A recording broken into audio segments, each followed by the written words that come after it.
आप सभी का एक बार फिर से स्वागत है हमारी चैनल पूजा अर्चना सरोज गोयल में। नवरात्रि के छठे दिन माँ कात्यायनी की पावन कथा सुनेंगे।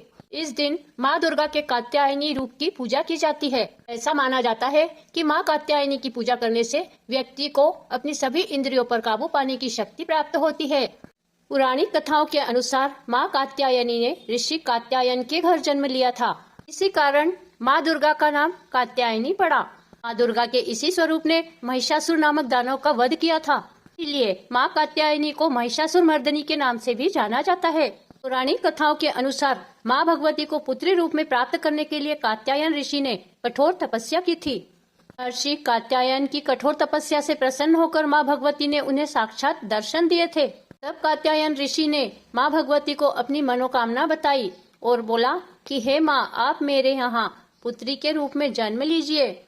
देवी भगवती ने उन्हें वचन दिया कि वो उनके घर पुत्री रूप में अवश्य जन्म लेंगी। और फिर जब तीनों लोक पर महिषासुर नाम दैत्य का अत्याचार बहुत बढ़ गया और सभी देवी देवता से बहुत परेशान हो गए, तब त्रिदेव ब्रह्मा विष्णु महेश के तेज से माँ कात्यायनी ने ऋषि कात्यायन के यहाँ जन्म लिया। इसीलिए माता के इस स्वरूप को कात्यायनी के नाम से जाना जाता है।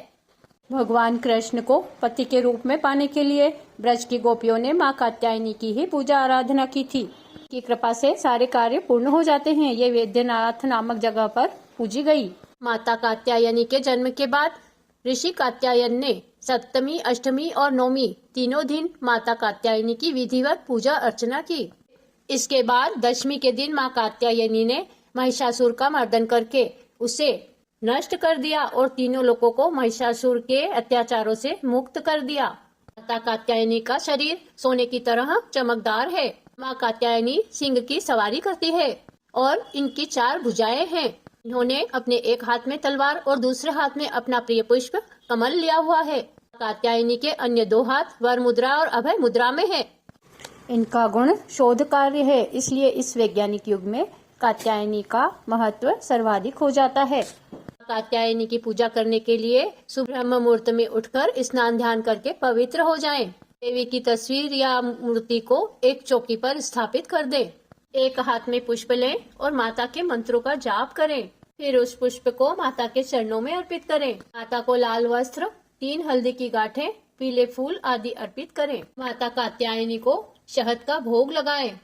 इससे माँ कात्यायनी अति प्रसन्न होती है। इसके बाद दुर्गा चालीसा का पाठ करें और माँ के मंत्रों का जाप करें। देवी सर्वभूतेषु माँ कात्यायनी रूपेण संस्थिता, नमस्तस्यै नमस्तस्यै नमस्तस्यै नमो नमः।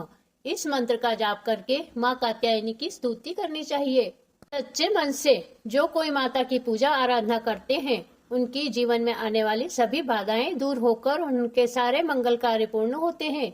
कात्यायनी को सुगंधित फूल अर्पण करें, जिससे अगर किसी का विवाह नहीं हो रहा है तो जल्दी से विवाह के योग बनते हैं और पति पत्नी में आपस में प्रेम बढ़ता है। इस तरह मैंने माँ कात्यायनी की पावन कथा सुनाई है। आपको कैसा लगा मेरा यह वीडियो? अगर आपको पसंद आया है तो जल्दी से मेरे चैनल को सब्सक्राइब कर दीजिए, बेल आइकन को प्रेस कर दीजिए और वीडियो को अधिक से अधिक शेयर कीजिए। कमेंट्स बॉक्स में जय माता दी लिखना ना भूलें। जय माता दी।